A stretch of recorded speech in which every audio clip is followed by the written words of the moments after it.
ನನ್ನ ಚಾನಲಲ್ಲಿ ಈಗಾಗಲೇ ಒಂದಷ್ಟು ಗಾಡಿ ವಿಡಿಯೋಗಳನ್ನ ನೀವೆಲ್ಲ ನೋಡೇ ಇದ್ದೀರಾ. ಅದರಲ್ಲಿ ಒಂದಷ್ಟು ರಿವ್ಯೂ ಕೊಟ್ಟಿದ್ದೀನಿ, ಇನ್ನೊಂದಷ್ಟು ನನಗೆ ಅನಿಸಿದ್ನ ಕರೆಕ್ಟಾಗಿ ಹೇಳಿದ್ದೀನಿ. ಸೊ ಬನ್ನಿ ಇವತ್ತು ಇನ್ನೊಂದು ಬ್ಯೂಟಿಫುಲ್ ಆಗಿರುವಂಥ ಗಾಡಿ ರಿವ್ಯೂನ ಮಾಡೋಣ. ಯಾವುದಪ್ಪ ಅಂತ ಕೇಳಿದ್ರೆ ಅದೇ royal Enfield continental GT 650 twin. ತುಂಬಾ ಉದ್ದ ಆಯ್ತಲ್ಲ ಹೆಸರು. ನೀವು ತುಂಬಾ ಉದ್ದ ಇದೆಯಪ್ಪ ಹೆಸರು. ಗಾಡಿ ಹೆಸರು ಎಷ್ಟು ಉದ್ದ ಇದೆಯೋ ಸ್ಪೀಡು ಹಂಗೆ ಕಿತ್ಕೊಂಡು ಹೋಗುತ್ತೆ. ಸೊ ಸೂಪರ್ ಆಗಿರುವಂಥ ಒಂದು ಗಾಡಿ. ಬನ್ನಿ ಇವತ್ತು ಈ ಗಾಡಿನ ಕಂಪ್ಲೀಟಾಗಿ ರಿವ್ಯೂ ಮಾಡೋಣ. ಅದಕ್ಕೂ ಮುಂಚೆ ಹೋಗಿ ನಾನು ಇಂಟ್ರೋ ನೋಡ್ಕೊಂಡು ಬನ್ನಿ, ಆಮೇಲೆ ಶುರು ಮಾಡೋಣ.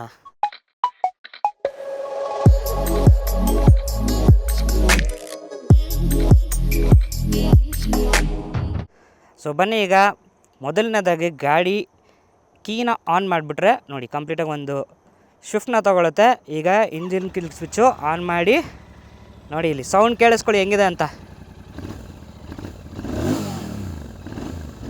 ಸೊ ಡ್ಯುಯಲ್ ಎಕ್ಸಾಸ್ಟ್ ಇರೋದ್ರಿಂದ ಸೌಂಡ್ ಮಾತ್ರ ಕ್ರೇಜಿ ಅಂದ್ಕೊಳ್ಳಿ. ಅದರಲ್ಲಿ ಇದು ಬಂದು ಟ್ವಿನ್ ಸಿಲಿಂಡರ್ ಆಗಿರೋದಕ್ಕೆ ನಿಮಗೆ ಸೂಪರ್ ಆಗಿರುವಂಥ ಸೌಂಡ್ ಕೊಡುತ್ತೆ. ಸೊ ಅದಕ್ಕೆಲ್ವ ಹೇಳೋದು GT 650 ಟ್ವಿನ್ ಅಂತ. ಸೊ ಬನ್ನಿ ಈಗ ಈ ಬ್ಯೂಟಿಫುಲ್ ಮೆಷಿನ್ನ ಒಂದು ರೌಂಡ್ ಹಾಕೊಂಬರೋಣ. Let's go. ನಾನು ಆ್ಯಕ್ಚುಲಿ ಇದಕ್ಕೆ ಮುಂಚೆ ಫಸ್ಟ್ ಜನ್ರೇಷನ್ GTನ ಓಡಿಸಿದೆ. ಅದಾದಮೇಲೆ ಇವತ್ತೇ ಈ ಗಾಡಿನ ಓಡ್ಸೋಕ್ಕೆ ಸಿಕ್ಕಿರೋದು ನನಗೆ. ಸೌಂಡ್ ಮಾತ್ರ ಕ್ರೇಜಿ ಆಗಿದೆ. ಯಾಕೋ ಸ್ಟಾರ್ಟಿಂಗ್ ಟ್ರಬಲ್. ಜನ್ಮಕ್ಕೆ ಹೋಗೋ. ಓ ಪವರ್ ಇದೆ ಗುರು. ಟು ಬಿ ಫ್ರ್ಯಾಂಕ್ ಹೇಳಬೇಕು ಅಂದರೆ, ನೀವೇನಾದರೂ ಒಂದು ಬಿಗ್ ಸೈಜ್ ಬೈಕ್ ಯಾವುದನ್ನ ಓಡಿಸ್ತಾ ಇದ್ದೀರಾ ಅಂದರೆ ಒಂದು 900cc ಮೇಲೆ ಇರುವಂಥ ಗಾಡಿ ಯಾವುದನ್ನ ಓಡಿಸ್ತಿದ್ರೆ ನಿಮಗೆ ಈ ಗಾಡಿ ಪವರ್ ಸ್ವಲ್ಪ ಕಮ್ಮಿ ಅನ್ನಿಸ್ಬೋದು. ಬಟ್ ನಂತರ ಒಂದು 300cc ಇಂದ ಡೈರೆಕ್ಟಾಗಿ ಒಂದು 650cc ಬಂದ್ಬಿಟ್ರಿ ಅಂದರೆ ಕ್ರೇಜಿ ಅನ್ಕೊಳ್ಳಿ ಪವರ್ ಮಾತ್ರ. ಆ್ಯಕ್ಚುಲಿ ನನಗೆ ಕ್ಲಚ್ ರಿಲೀಸ್ ಮಾಡಬೇಕಾದ್ರೆ ಸ್ವಲ್ಪ ಮಿಸ್ ಹೊಡಿತು. ಯಾಕೆಂದರೆ ನಾನು ನನ್ನ ಜಾವ ಓಡಿಸ್ಬೇಕಾದ್ರೆ ಯಾವ ರೀತಿ ಒಂದು ಕ್ಲಚ್ನ ರಿಲೀಸ್ ಮಾಡ್ತೀನಿ ಅದೇ ಥರ ರಿಲೀಸ್ ಮಾಡೋಕ್ಕೆ ಹೋಗಿದ್ದಕ್ಕೆ ಗಾಡಿ ಆಫೇ ಆಗೋಯ್ತು. ನೀವು ಆಲ್ರೆಡಿ ಅದನ್ನು ನೋಡಿದ್ದೀರಾ. ಕ್ರೇಜಿ ಗೇರ್ ಶಿಫ್ಟಿಂಗ್ ಮಾತ್ರ ಬೆಣ್ಣೆ ಅನ್ಕೊಳ್ಳಿ, ಏಕೆಂದರೆ ಅಷ್ಟು ಸ್ಮೂತಾಗಿ ಗೇರ್ ಶಿಫ್ಟ್ ಆಗ್ತಾ ಇದೆ. ಮೇ ಬಿ ಹೊಸ ಗಾಡಿ ಆಗಿರೋದ್ರಿಂದ ಅನ್ಸುತ್ತೆ. ಆ್ಯಕ್ಚುಲಿ ಇದು ಬಂದು ಒಂದು ಕೆಫೆ ರೇಸರು. ಬಟ್ ನಮ್ಮ ಇಂಡಿಯಾದಲ್ಲಿ ಎಷ್ಟು ಜನ ಈ ಗಾಡಿನ ಕೆಫೆಗೋಸ್ಕರನೇ ಎತ್ಕೊಂಡು ಹೋಗ್ತಾರೆ ಅನ್ನೋದು ನಂಗಂತೂ ಗೊತ್ತಿಲ್ಲ. ಬಟ್ ಗಾಡಿ ಮಾತ್ರ ಸೂಪರ್ ಆಗಿದೆ. ಆ ಕಲರ್ ಕಾಂಬಿನೇಷನ್ ನೋಡಿ, ಗ್ರೇ ವಿತ್ ಬ್ಲ್ಯಾಕು, ಅಲ್ಲಲ್ಲಿ ಒಂದು ಸ್ವಲ್ಪ ಕ್ರೋಮ್ನ ಟಚ್ಚು ಎಲ್ಲವೂ ನೋಡ್ತಾ ಇದ್ರೆ ನಿಜವಾಗ್ಲೂ ನಂದೇ ದೃಷ್ಟಿ ಆಗೋ ಥರ ಇದೆ. ನನಗಂತೂ ಸಿಕ್ಕಾಪಟ್ಟೆ ಇಷ್ಟ ಆಯಿತು ಈ ಕಲರ್ ಕಾಂಬಿನೇಷನ್ನು. ಇದರಲ್ಲಿ ಇನ್ನೊಂದಷ್ಟು ಕಲರ್ ಕಾಂಬಿನೇಷನ್ಸ್ ಬರುತ್ತೆ, ಅದನ್ನು ನಾನು ನಿಮಗೆ ಇಲ್ಲಿ ಪಕ್ಕದಲ್ಲಿ ಡಿಸ್ಪ್ಲೇ ಮಾಡ್ತಾ ಇದ್ದೀನಿ. ಅದನ್ನು ಕೂಡ ನೀವು ನೋಡ್ತಾ ಇದ್ದೀರಾ. ಪವರ್ ಆ್ಯಕ್ಚುಲಿ ನನಗೆ ಇವಾಗಲೂ ನೆನಪಿದೆ, ನಾನು ಫಸ್ಟ್ ಟೈಮ್ GT ಓಡಿಸಿದಾಗ ಕೂಡ ಇದೇ ಥರನೇ ಸೂಪರಾಗೇ ಇತ್ತು ಪವರು. ಹಾಗೆ ಇದು ಕೂಡ ಪವರ್ ಸೂಪರ್ ಆಗಿದೆ ಅಂತಲೇ ಹೇಳ್ಬೋದು. ಓಕೆ, ವಿಂಡ್ಶೀಲ್ಡ್ ಹಾಕೊಂಬೋಣ ಸೊ ದಟ್ ವಾಯ್ಸ್ ಕ್ಲೀನಾಗಿ ಕೇಳುತ್ತೆ ನಿಮಗೆ. ಸ್ವಲ್ಪ ಪೊಸಿಷನ್ನ ನೀವು ನೋಡೋದಾದ್ರೂ ಕೂಡ ಅಷ್ಟೇ, ಸ್ವಲ್ಪ ಕಾಲು ಬಂದು ನಿಮಗೆ ಒಂದು ರೇಸಿಂಗ್ ಬೈಕ್ ಓಡಿಸ್ಬೇಕಾದ್ರೆ ಹೇಗೆ ಕೂತ್ಕೋತೀವೋ ಅದೇ ಥರನೇ ಇರುತ್ತೆ. ನಾರ್ಮಲಾಗಿ ಒಂದು ಸ್ಟ್ರೀಟ್ ಬೈಕು ಅಥವಾ ಒಂದು ಕ್ಲಾಸಿಕ್ ಬೈಕ್ ಕೂತು ರಿಲ್ಯಾಕ್ಸ್ಡ್ ಪೊಸಿಷನ್ಲಿ ಹೋಗೋ ಥರ ಇರಲ್ಲ, ಸ್ವಲ್ಪ ಬೆನ್ನೋವು ಬರುತ್ತೆ. ಯಾಕೆಂದರೆ ಮೊದಲನೇ ಸರಿ ಈ ಗಾಡಿನ ಯಾರು ಓಡಿಸ್ತಾರೆ ಅವ್ರಿಗೆ ಅನ್ಸುತ್ತೆ ಗುರು ಹೆಂಗುರು ಹಿಂಗೆ ಬಕ್ಕೊಂಡೇ ಈ ಗಾಡಿನ ಓಡಿಸೋದು ಅಂತ. ಬಟ್ ಆ್ಯಕ್ಚುಲಿ ಓಡಿಸ್ತಾ ನಿಮ್ಗೆ ಅಭ್ಯಾಸ ಆಗ್ಬಿಡುತ್ತೆ. ಆಮೇಲೆ ಈ ಗಾಡಿ ಮೇಲೆ ಇರುವಂಥ ಲವ್ ಇನ್ನು ದಿನೇ ದಿನೇ ಜಾಸ್ತಿ ಆಗುತ್ತೆ. ಏನು ಗುರು ಅದು ಬರೀ 3 ಗೇರಿಗೇನೆ 80 ಕೊಟ್ಟೋಯ್ತು ಗಾಡಿ. I am loving it yeah. So ಗಾಡಿಯ ಕೀ ಆನ್ ಮಾಡಿದ ತಕ್ಷಣ ಎರಡೂ ಕಡೆ RPM ಮತ್ತು ಸ್ಪೀಡೋಮೀಟರ್ ಎರಡೂ ಒಂದು ಸ್ವೈಪ್ನ ತೊಗೊಳುತ್ತೆ. ಹಾಗೆ ನೋಡ್ತಾ ಇರ್ಬೋದು ಗಾಡಿ ಬಂದು ತುಂಬಾ ಹೊಸದು. ಓಡಿರೋದು ಜಸ್ಟ್ 136 ಕಿಲೋಮೀಟರ್ಸ್ ಅಷ್ಟೇ. ಅಷ್ಟು ಕಡಿಮೆ ಓಡಿರುವಂಥ ಗಾಡಿ. ತುಂಬ ಹೊಸ ಗಾಡಿನೇ ಎತ್ಕೊಂಡ್ಬಂದು ನಿಮಗೆ ರಿವ್ಯೂಗೆ ತೋರಿಸ್ತಾ ಇದ್ದೀನಿ ಇವತ್ತು ಹೇಗಿದೆ ಈ ಗಾಡಿ ಅಂತ. ಸೊ ಓನರ್ ಹೇಳ್ತಾ ಇದ್ದಂಗೆ ಈ ಗಾಡಿಗೆ ಈಗ ಜಸ್ಟ್ 3 to 4 months ಆಗಿದೆ ಅಷ್ಟೇ ಗಾಡಿ ತೊಗೊಂಡು. ಗಾಡಿ ಹೇಗಿದೆ ಅನ್ನೋದನ್ನ ಕಂಪ್ಲೀಟ್ ರಿವ್ಯೂ ಮಾಡೋಣ.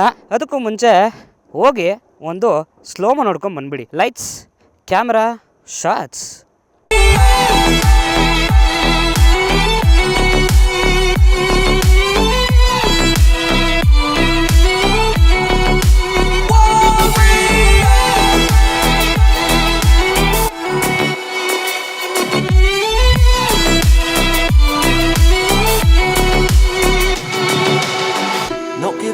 It's my turn this time. They took a shot, now I want mine. You fall, I rise, I take the wheel.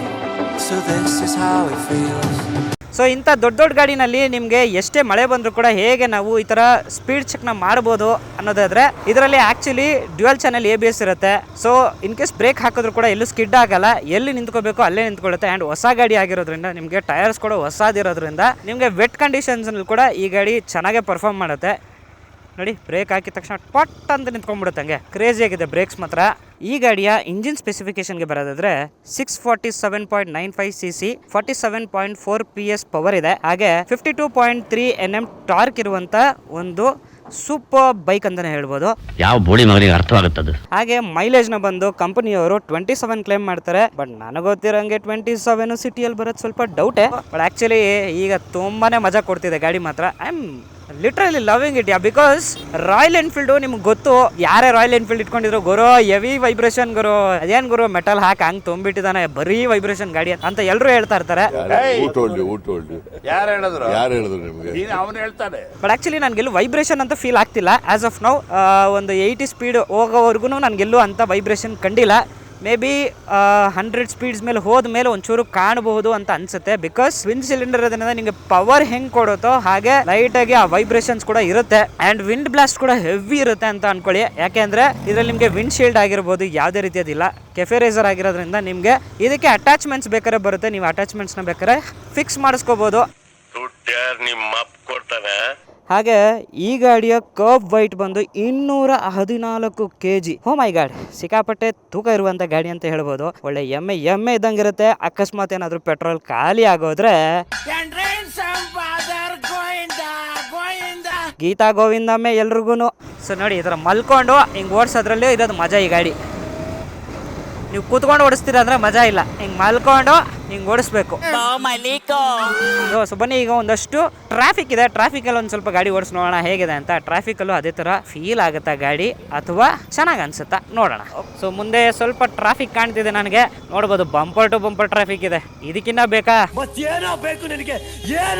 Traffic experience ಮಾಡಿ ನಿಮ್ಗೆ ಹೇಳೋದಕ್ಕೆ. ಸೊ ಗಾಡಿ ಮೂವ್ಮೆಂಟ್ ಅಲ್ಲಿ ಇರಬೇಕಾದ್ರೆ ನಿಮಗೆ 200 kg ಅಷ್ಟೊಂದು ಫೀಲ್ ಆಗಲ್ಲ. ಬಟ್ ಗಾಡಿ ಏನಾದರೂ ಪಂಚರ್ ಆಗಿ ಅಥವಾ ಫ್ಯೂಲ್ ಖಾಲಿ ಆಗಿ ನೀವೇನಾದರೂ ಗಾಡಿ ತಳ್ಕೊಂಡು ಹೋಗ್ಬೇಕು ಅಂದಾಗ ಸ್ವಲ್ಪ ಕಷ್ಟ ಆಗ್ಬೋದು. ಆ್ಯಂಡ್ ಹ್ಯಾಂಡಲ್ ಬಾರ್ ಅಷ್ಟೇ ತುಂಬ ವೈಡ್ ಇಲ್ಲ. ಸೊ ಸ್ವಲ್ಪ ಹ್ಯಾಂಡಲ್ಸು ಕಂಪ್ರೆಸ್ ಆಗಿರೋದ್ರಿಂದ ಒಳಗಡೆಗೆ ಆರಾಮಾಗಿ ನೀವು ಸಣ್ಣ ಗ್ಯಾಪ್ಸಲ್ಲಿ ಕೂಡ ನುಗ್ಗಿಸ್ಬೋದು. ಅವನ್ ಗುರು ಅವನು ಟಚ್ ಮಾಡ್ಕೊಂಡು ಹೋಗ್ತಾವ ನನಗೆ ಗ್ಯಾಪಲ್ಲಿ ಬಿಟ್ಟರೆ. ಆರಾಮಾಗಿ ನೀವು ಸಣ್ಣ ಗ್ಯಾಪ್ಸಲ್ಲಿ ಕೂಡ ನುಗ್ಗಿಸ್ಬೋದು. ಬಟ್ ಸ್ವಲ್ಪ ಕಷ್ಟನೇ ಅಂದ್ಕೊಳ್ಳಿ, ಅಷ್ಟು ಈಸಿಯಾಗಿ ನುಗ್ಸೋಕ್ಕಾಗಲ್ಲ. ಓ ನಡಿಯಪ್ಪ.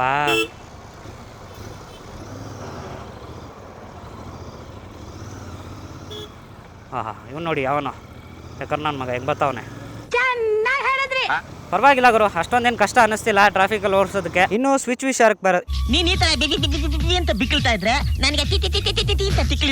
ಇನ್ನು ಸ್ವಿಚಸ್ ವಿಚಾರಕ್ಕೆ ಬರೋದಾದ್ರೆ ನೋಡ್ತಾ ಇರ್ಬೋದು, ಇಲ್ಲಿ ಬಂದು ನಿಮಗೆ headlight low beam high beam ಮಾಡೋದಕ್ಕೆ. ಹಾಗೆ ಈ ಕಡೆ ಕ್ಲಿಕ್ ಮಾಡಿದ್ರೆ ಪಾಸ್ ಸ್ವಿಚ್ ಇದು. ಹಾಗೆ ಇಲ್ಲಿ ನಿಮಗೆ ಇಂಡಿಕೇಟರ್ಸ್ ಇದೆ. ಹಾಗೆ ನೋಡ್ಬೋದು ಹಾರ್ನ್ ಕೂಡ ಇದೆ, ಸಿಕ್ಕಾಪಟ್ಟೆ ಲೌಡಾಗೆ ಇದೆ. ಮತ್ತೆ ಇಲ್ಲಿ ನೋಡ್ಬೋದು, ಇಲ್ಲಿ ನಿಮಗೆ ಇಂಜಿನ್ ಕಿಲ್ ಸ್ವಿಚ್ ಇದೆ. ಇಂಜಿನ್ ಕಿಲ್ ಸ್ವಿಚ್ ನ ನೀವು ಆನ್ ಮಾಡ್ಕೊಂಡು ಆರಾಮಾಗಿ ಗಾಡಿನ ಆನ್ ಮಾಡ್ಕೋಬಹುದು. ಹಾಗೆ ನೀವು ಕಂಪ್ಲೀಟ್ ಆಗಿ 4 ಇಂಡಿಕೇಟರ್ಸ್ ನ ಆನ್ ಮಾಡಿ ಈ ತರ ಪಾರ್ಕಿಂಗ್ ಲೈಟ್ ಆಗಿ ಕೂಡ ಯೂಸ್ ಮಾಡಬಹುದು. ಓಕೆ, ಒಂದು ಟರ್ನ್ ಮಾಡಿ ನೋಡೋಣ. ಇಲ್ಲಿ ಯೂ ಟರ್ನ್ ಮಾಡಿ ನೋಡೋಣ ರೇಡಿಯಸ್ ಕಷ್ಟ ಇದೆಯಾ ಈಸಿ ಇದೆಯಾ ಟರ್ನ್ ಮಾಡೋಕ್ಕೆ ಅಂತ. ಟು ಬಿ ಫ್ರ್ಯಾಂಕ್ ಹೇಳಬೇಕು ಅಂದರೆ ಒಂದು ಕ್ಲಾಸಿಕ್ ಗಾಡಿ ಓಡಿಸ್ಬೇಕಾದ್ರೆ ಅಥವಾ ನಾನು ಜಾವ ಓಡಿಸ್ಬೇಕಾದ್ರೆ ಹೇಗೆ ಅನಿಸುತ್ತೋ ಅದಕ್ಕೆ ನಾವು ಸ್ವಲ್ಪ ಟಫ್ ಅನ್ನಿಸ್ತು.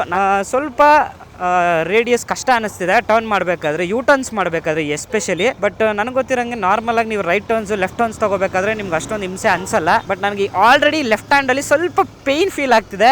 ಯಾಕೆ ಅಂದರೆ ನನ್ನ ಬಾಡಿ ವೆಯ್ಟ್ನ ನಾನು ಕೈ ಮೇಲೆ ಬಿಡ್ತಾ ಇದ್ದೀನಿ. ಮೇ ಬಿ ನಾನು ಸಿಟ್ಟಿಂಗ್ ಪೊಸಿಷನ್ ಕರೆಕ್ಟಾಗಿ ಕೂತಿದ್ದೀನೋ ಇಲ್ವೋ ಗೊತ್ತಿಲ್ಲ, but I am feeling it. But ಆದರೂ ಗಾಡಿ ನಿಲ್ಲಿಸ್ಬೇಕಂತ ಅನ್ನಿಸ್ತಿಲ್ಲ.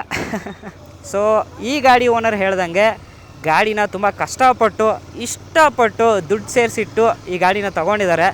ಸೊ ಗಾಡಿ ಓನರ್ ಬೇರೆ ಯಾರೂ ಅಲ್ಲ, ನನ್ನ ಕಸಿನ್ನೇ ಅವನು. ಸೊ ಅವನಿಗೆ ತುಂಬ ಇಷ್ಟ ಆಗಿ ಗಾಡಿನ ತೊಗೊಂಡ. ಆ್ಯಕ್ಚುಲಿ ಅವ್ನು ಈ ಗಾಡಿ ತೊಗೊಳಕ್ಕೆ ಮುಂಚೆ ನನ್ನ ಹತ್ರ ಬಂದು ಜಾವ ಗಾಡಿ ತೊಗೋತೀನಿ ಅಂತ ಕೇಳ್ದ. ಸೊ ನಾನು ಹೇಳಿದೆ, ಗುರು ನಾನು ಹೇಳಿದ್ನ ನೀನು ಕೇಳಿ ಗಾಡಿ ತೊಗೋಬೇಡ, ದಯವಿಟ್ಟು ಹೋಗಿ ಟೆಸ್ಟ್ ರೈಡ್ ಮಾಡು, ನಿನಗೆ ಇಷ್ಟ ಆದರೆ ಮಾತ್ರನೇ ಗಾಡಿ ತೊಗೋ, ಇಷ್ಟ ಆಗಲಿಲ್ಲ ಅಂತ ಅಂದರೆ ಗಾಡಿನ ತೊಗೋಬೇಡ ಅಂತಲೇ ಹೇಳಿದ್ದೆ. ಸೊ ಈಗ ನನಗೆ ಸಿಕ್ಕಾಪಟ್ಟೆ ಖುಷಿ ಆಗ್ತಿದೆ ಅವನು ಈ ಗಾಡಿ ತೊಗೊಂಡಿರೋದ್ರಲ್ಲಿ. ಅವನು ಎಷ್ಟು ಕಷ್ಟಪಟ್ಟು ಈ ಗಾಡಿನ ತೊಗೊಂಡಿದ್ದಾನೆ ಅಂತ ನನಗೆ ಗೊತ್ತು.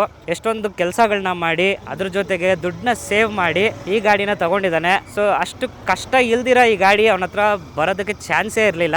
ಸೊ ಹಾಗಾಗಿ ಅವನಿಗೆ ನಾನು ಆಲ್ ದ ಬೆಸ್ಟ್ ಹೇಳ್ತೀನಿ. ಈ ಗಾಡಿ ಅವನಿಗೆ ಇನ್ನೊಂದಷ್ಟು ಪ್ರಾಸ್ಪೆರಿಟಿನ ತಂದ್ಕೊಡ್ಲಿ, ಅವನ ಜೀವನದಲ್ಲಿ ಆದಷ್ಟು ಬೇಗ ಮುಂದೆ ಬರಲಿ ಅನ್ನೋದೇ ನನ್ನ ಒಂದು ಆಸೆ. ಜೀವಮಾನ ಪೂರ್ತಿ ಎಲ್ರಿಗೂ ನೀನು ಅವ್ರು ಚಂದಾಗಿರ್ಲಿ ಇವ್ರು ಚಂದಾಗಿರ್ಲಿ ಅಂತ ಹಾರೈಸ್ತಾ ಇದ್ರೆ ನೀನ್ ಚೆನ್ನಾಗಿರ್ಲಿ ಅಂತ ನಿನ್ಗೆ ಹಾರೈಸೋರು ಯಾರು? ಬಟ್ ತುಂಬ ಜನಕ್ಕೆ ರಾಯಲ್ ಎನ್ಫೀಲ್ಡ್ ಮೇಲೆ ನೆಗೆಟಿವ್ ರಿವ್ಯೂ ಇದೆ. ನಾನು ಒಪ್ಕೋತೀನಿ, ಯಾಕೆಂದರೆ ನಾನು ರಾಯಲ್ ಎನ್ಫೀಲ್ಡ್ನೇ ಫಸ್ಟ್ ಬುಕ್ ಮಾಡಿ ಆಮೇಲೆ ಜಾವನ್ ತೊಗೊಂಡಿದ್ದು. ಅದು ಬಿಕಾಸ್ ಆಫ್ ಸರ್ವಿಸು ಸರಿಯಾಗಿ ಅವ್ರು ಕೊಡಲ್ಲ ಅನ್ನೋ ಒಂದೇ ಒಂದು ಕಾರಣಕ್ಕೋಸ್ಕರನೇ ನನಗೆ ಇಷ್ಟ ಆಗದೆ ನಾನು ತಗೊಳ್ಳಿಲ್ಲ. ತುಂಬ ಜನ ಇವಾಗಲೂ ಸರ್ವಿಸ್ ಬಗ್ಗೆ ನೆಗೆಟಿವ್ ಕಮೆಂಟ್ಸ್ ಕೊಡ್ತಾನೆ ಇರ್ತಾರೆ, ಅದು ನಿಜಾನೇ. ಅದು ಎಸ್ಪೆಷಲಿ ಇವಾಗ ನೋಡಿ, ಈ ಗಾಡಿ ತೊಗೊಂಡು ಜಸ್ಟ್ ಒಂದು 3-4 ಮಂತ್ಸ್ ಆಗಿದೆ ಅಷ್ಟೇ. ಆಗಲೇ ಅವನು ಸರ್ವಿಸ್ಗೆ ಎತ್ಕೊಂಡು ಹೋದಾಗ ಬಫ್ ಮಾಡ್ಕೊಡ್ತೀನಿ ಈ ಒಂದು ಟ್ಯಾಂಕ್ ಅಂತೇಳಿ ಸ್ಕ್ರಾಚ್ ಮಾಡಿ ಕೊಟ್ಟಿದ್ದಾರೆ. ಎಷ್ಟು ಹೊಟ್ಟೆ ಉರಿಯುತ್ತೆ, ಯಾಕೆಂದರೆ ಒಂದೊಂದು ರೂಪಾಯಿ ಕಷ್ಟಪಟ್ಟು ದುಡ್ದು ಗಾಡಿ ತೊಗೊಂಡಾಗ ಅದ್ರ ಬೆಲೆ ಅದನ್ನು ತೊಗೊಂಡವ್ರಿಗೆ ಮಾತ್ರ ಗೊತ್ತಿರುತ್ತೆ. ಆ ಕಂಪ್ನಿಯವ್ರು ಏನು ಆರಾಮಾಗಿ ಅದನ್ನು ಒಂದು ಸ್ಕ್ರಾಚ್ ಮಾಡಿ ಕೊಟ್ಬಿಡ್ತಾರೆ, ಬಟ್ ಅನ್ಭವಿಸೋರಿಗೆ ಗೊತ್ತಾದ್ರ ಕಷ್ಟ ಏನು ಅಂತ.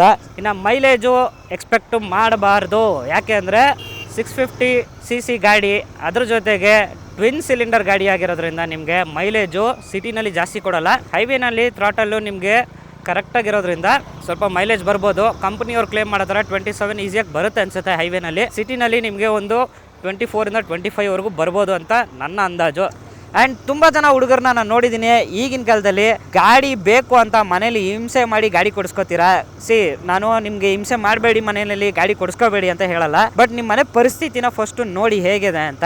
ಇನ್ ಕೇಸ್ ನಿಮ್ಮ ಮನೇಲಿ ಏನಾದರೂ ಗಾಡಿ ಕೊಡ್ಸೋಕ್ಕೆ ಅವರು ತಯಾರಿದ್ದಾರೆ, ಅವ್ರ ಹತ್ರ ದುಡ್ಡಿದೆ ಅಂದರೆ ಕೊಡಿಸ್ಲಿ, ತಗೊಳ್ಳಿ, ಬೇಡ ಅನ್ನಲ್ಲ. ಬಟ್ ಕೆಲವ್ರ ಮನೆಯಲ್ಲಿ ನಿಜವಾಗ್ಲೂ ಪರಿಸ್ಥಿತಿ ಹದಗೆಟ್ಟೋಗಿರುತ್ತೆ. ಬಟ್ ಆದ್ರೂ ಈಗಿನ ಕಾಲದ ಹುಡುಗರು ಏನು ಮಾಡ್ತಾರೆ ಅಂದರೆ ಯೂಟ್ಯೂಬಲ್ಲಿ, ಇನ್ಸ್ಟಾಗ್ರಾಮಲ್ಲಿ ಇನ್ಫ್ಲೂಯೆನ್ಸರ್ಸ್ ಹೇಳೋದನ್ನು ನೋಡಿ, ಅವ್ರ ಗಾಡಿಗಳನ್ನ ತಗೊಳ್ಳೋದನ್ನು ನೋಡಿ ಹೋಗಿ ಮನೇಲಿ ಇಲ್ಲ ನನಗೆ ಇಂಥದೇ ಗಾಡಿ ಬೇಕು ಅಂತ ಗಾಡಿಗಳನ್ನ ತಗೊಳ್ಳೋಕ್ಕೂ ಮುಂಚೆ ನೀವು ಅರ್ಥ ಮಾಡ್ಕೋಬೇಕಾಗಿರೋದು ಏನು ಅಂದರೆ ಎಷ್ಟು ದುಡ್ಡು ಸಂಪಾದನೆ ಮಾಡಬೇಕು ಅಂತ ಗೊತ್ತಾ. ಹೋಗ್ಲಿ, ಸಂಪಾದನೆ ಮಾಡುವಂಥ ದಾರಿ ಆದರೂ ಗೊತ್ತಾ. ಇನ್ನು ಕಾಲೇಜ್ ಓದ್ತಾ ಇರ್ತೀರಾ ನೀವು, ನಿಮಗೆ ಅಷ್ಟು ದೊಡ್ಡ ಗಾಡಿ ಶೋಕಿ ಬೇಕಾ ನಿಮಗೆ? ಕೇಳಿ ಇಸ್ಕೊಳ್ಳಿ, ಒಂದು ಚಿಕ್ಕ ಗಾಡಿ ತಗೊಳ್ಳಿ ಸಾಕು, ಡಿಗ್ರಿ ಮುಗ್ದೋಗುತ್ತೆ. ಕಷ್ಟಪಟ್ಟು ದುಡಿರಿ, ಆಮೇಲೆ ನಿಮ್ಮ ಕಾಲ ಮೇಲೆ ನೀವು ನಿಂತ್ಕೊಂಡು ಎಂಥ ಗಾಡಿ ಬೇಕಾದ್ರೂ ತಗೊಳ್ಳಿ. ಅವಾಗ ಹೇಳ್ಕೊಳ್ಳೋದಕ್ಕೆ ಒಂದು ಗೊತ್ತಿರುತ್ತೆ.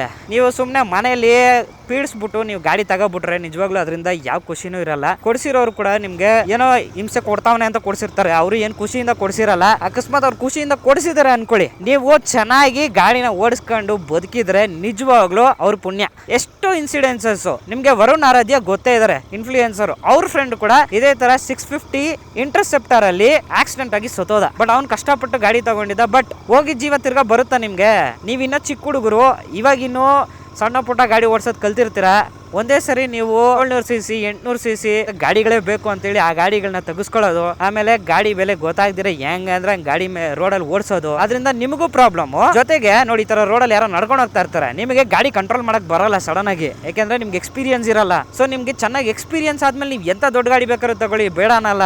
ನಿಮ್ಗೆ ಎಕ್ಸ್ಪೀರಿಯನ್ಸ್ ಇಲ್ಲದೆ ಇದ್ದಾಗ ದೊಡ್ಡ ಗಾಡಿ ತಗೊಂಡು ಏನ್ ಮಾಡ್ತೀರಾ? ಲಿಟ್ರಲಿ ದೇರ್ಸ್ ನೋ ಯೂಸ್ ಅಂತಾನೆ ಹೇಳ್ತೀನಿ ನಾನಂತೂ. ಸೊ ನನ್ಗಂತೂ ಸಿಕ್ಕಾಪಟ್ಟೆ ಬೇಜಾರಿದೆ ಈಗಿನ ಜನರೇಷನ್ ಹುಡುಗರ ಮೈಂಡ್ ಸೆಟ್ ಅಲ್ಲಿ. ಯಾಕೆಂದ್ರೆ ಅವರು ಈಗಿನ ಕಾಲದಲ್ಲಿ ಸುಮ್ಮನೆ ಶೋಕಿಗೋಸ್ಕರ ಗಾಡಿ ತಗೋತಾರೆ. ದಯವಿಟ್ಟು ನಾನು ನಿಮ್ಮನ್ನ ಕೇಳ್ಕೊಳ್ಳೋದು ಒಂದೇ, ಶೋಕಿಗೋಸ್ಕರ ಗಾಡಿಗಳನ್ನ ತಗೋಬೇಡಿ. ಆದಷ್ಟು ಕಮ್ಯೂಟಿಂಗ್ಗೆ ಬೇಕಾಗಿದೆಯಾ, ನಿಮಗೆ ನಿಜವಾಗ್ಲೂ ಅದು ಯೂಸ್ಫುಲ್ ಇದೆಯಾ, ಅವಾಗ ಮಾತ್ರ ಗಾಡಿ ತಗೊಳ್ಳಿ. ಮನೆಯಲ್ಲಿ ಹಿಂಸೆ ಮಾಡಿ ಯಾರ ಹತ್ರನೂ ಗಾಡಿ ತೆಗೆಸ್ಕೋಬೇಡಿ. ಅದಾದ್ಮೇಲೆ ಅವ್ರಿಗೆ ಗಾಡಿ ಕೊಡ್ಸಿದಾದ್ಮೇಲೆ ತಂದೆ ತಾಯಿಯವರು ಮತ್ತೆ ನಿಮ್ಗೆ ಪೆಟ್ರೋಲ್ಗೆ ಅವರೇ ದುಡ್ಡು ಕೊಡಬೇಕು. ನಾಳೆ ದಿವಸ ಅಕಸ್ಮಾತ್ ಏನಾದರೂ ಗಾಡಿ ಏನಾದರೂ ಪ್ರಾಬ್ಲಮ್ ಬಂತು ಅಂದರೆ ರಿಪೇರಿ ದುಡ್ಡು ಅವರೇ ಕೊಡಬೇಕು. ಎಷ್ಟು ಪ್ರಾಬ್ಲಮ್ ಹೇಳಿ? ಇಷ್ಟೆಲ್ಲ ಪ್ರಾಬ್ಲಮ್ ಅನುಭವಿಸ್ಕೊಂಡು ನಿಜವಾಗ್ಲೂ ನಿಮಗೆ ಆ ಗಾಡಿ ಬೇಕಾ? ಯೋಚನೆ ಮಾಡಿ. ಆ್ಯಂಡ್ ಸಸ್ಪೆನ್ಷನ್ಸು ತುಂಬಾ ಚೆನ್ನಾಗಿದೆ, ಎಲ್ಲೂ ನನಗೆ ಅಷ್ಟೊಂದು ಹಿಂಸೆ ಆಗಲಿಲ್ಲ. ಸೀಟು ಅಷ್ಟೇ ಕಂಫರ್ಟಬಲ್ ಆಗಿದೆ ಸೀಟು. ಸೊ ಲಾಂಗ್ ರೈಡ್ಸ್ ಮಾಡ್ಬೋದು, ಬಟ್ ಈ ಥರ ಬೆಂಡಿಂಗ್ ಪೊಸಿಷನಲ್ಲಿ ಎಷ್ಟು ಲಾಂಗ್ ರೈಡ್ ಮಾಡೋಕ್ಕಾಗತ್ತೆ ಅನ್ನೋದು ಓಡಿಸಿ ಎಕ್ಸ್ಪೀರಿಯನ್ಸ್ ಮಾಡೋರಿಗೆ ಮಾತ್ರ ಗೊತ್ತಿರುತ್ತೆ. ಸೊ ನಿಮ್ಮ ಹತ್ರ ಏನಾದರೂ GT ಗಾಡಿ ಇದ್ದರೆ ನೀವು ಲಾಂಗ್ ರೈಡ್ ಎತ್ಕೊಂಡು ಹೋಗಿ ನಿಮಗೆ ಯಾವ ಥರ ಎಕ್ಸ್ಪೀರಿಯನ್ಸ್ ಆಗಿದೆ ಅನ್ನೋದನ್ನು ಕಮೆಂಟ್ ಸೆಕ್ಷನಲ್ಲಿ ತಿಳಿಸಿ. There's no straight road. ಇರುಗುರು ಅಯ್ಯೋ,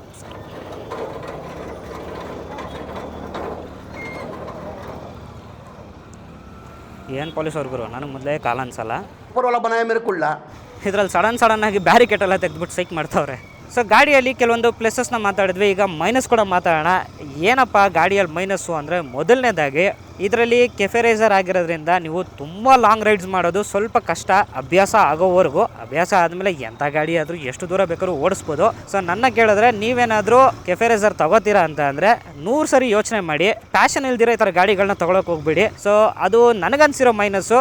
ನೆಕ್ಸ್ಟು ನಾನು ಆಗಲೇ ಹೇಳ್ದಂಗೆ ಬೆಂಡಾಗಿ ಈ ಗಾಡಿ ಓಡಿಸೋದ್ರಿಂದ ಈ ಲೆಫ್ಟ್ ಹ್ಯಾಂಡ್ ಮೇಲೆ ಅಥವಾ ರೈಟ್ ಹ್ಯಾಂಡ್ ಮೇಲೆ ತುಂಬಾ ವೆಯ್ಟು ಬೀಳ್ತಾ ಇರೋದ್ರಿಂದ ಸ್ವಲ್ಪ ಪೇಯ್ನ್ ಆಗುತ್ತೆ ಕೈ, ಅದೊಂದು ನೆಗೆಟಿವ್ ಅಂತ ಅನ್ನಿಸ್ತು ನನಗೆ. ಆ್ಯಂಡ್ ಹೀಟ್ ವಿಚಾರಕ್ಕೆ ಬಂದರೆ ಆಬ್ವಿಯಸ್ಲಿ 650cc ಗಾಡಿ ಅಂದಮೇಲೆ ಸ್ವಲ್ಪ ಹೀಟು ಕೆಳಗಡೆ ಜನ್ರೇಟ್ ಆಗಿದೆ ಕಾಲ ಹತ್ರ, because of slow moving traffic. But ಪರವಾಗಿಲ್ಲ, ಚಳಿ ಇರೋದಕ್ಕೆ ಸ್ವಲ್ಪ ಬ್ಯಾಚಿಗೆ ಚೆನ್ನಾಗಿದೆ ಅದು. ನೀವೇನಾದರೂ ಚಪ್ಪಲಿ ಹಾಕೊಂಡು ಬರ್ಮುಡ ಹಾಕೊಂಡು ನಾನು ಗಾಡಿ ಓಡಿಸ್ತೀನಿ ಅಂತೇನಾದರೂ ಬಂದ್ಬಿಟ್ರೆ ತಂದೂರಿ ಆಗ್ಬಿಡುತ್ತೆ ಅಷ್ಟೇ ಕಾಲುಗಳು. ಸೊ ಪ್ಲಸ್ಸು ಮೈನಸ್ಸು ಎಲ್ಲ ನೋಡಿದ್ದೀರಾ ಈ ಗಾಡಿ ಬಗ್ಗೆ. ಸೊ ನಿಮಗೆ ಏನು ಅನ್ನಿಸ್ತು ಅನ್ನೋದನ್ನು ಕಮೆಂಟ್ ಸೆಕ್ಷನಲ್ಲಿ ತಿಳಿಸಿ. ಕಷ್ಟಪಟ್ಟು ಗಾಡಿ ತಗೊಳ್ಳಿ, ದಯವಿಟ್ಟು ಯಾರಿಗೂ ರೋದನೆ ಮಾಡಿ ಗಾಡಿಗಳನ್ನ ಮಾತ್ರ ಓಡಿಸ್ಕೋಬೇಡಿ ಮನೆಯಲ್ಲಿ. ಇದು ಆಕ್ಚುಲಿ ಚೆನ್ನಾಗಿರೋದು. ಈ ಬ್ಯೂಟಿಫುಲ್ ವ್ಯೂ ನೋಡ್ತಾ ನಾನು ನನಗನ್ಸಿದ್ನ ಎಲ್ಲವನ್ನು ಈ ಗಾಡಿ ಬಗ್ಗೆ ನಿಮ್ಗೆ ಹೇಳಿದ್ದೀನಿ. ಈ ವಿಡಿಯೋ ನಿಮ್ಗೆ ಏನಾದರೂ ಇಷ್ಟ ಆಗಿದ್ರೆ ಗೊತ್ತೇ ಇದೆ ನಿಮಗೆ ಏನು ಮಾಡಬೇಕು ಅಂತ. ಲೈಕು ಶೇರು ಕಮೆಂಟ್ ಮಾಡಿ, ಹಾಗೆ ಮಿಸ್ ಮಾಡದೆ ಸಬ್ಸ್ಕ್ರೈಬು ಮಾಡಿ ಅಂತ ಹೇಳ್ತಾ ಇವತ್ತಿನ ವಿಡಿಯೋ ನಾನು ಇಲ್ಲೇ ಮುಗಿಸ್ತಾ ಇದ್ದೀನಿ. Signing off, Karthik. ಬಾಯ್. ಮತ್ತೆ ಭೇಟಿಯಾಗೋಣ. ನಮಸ್ಕಾರ.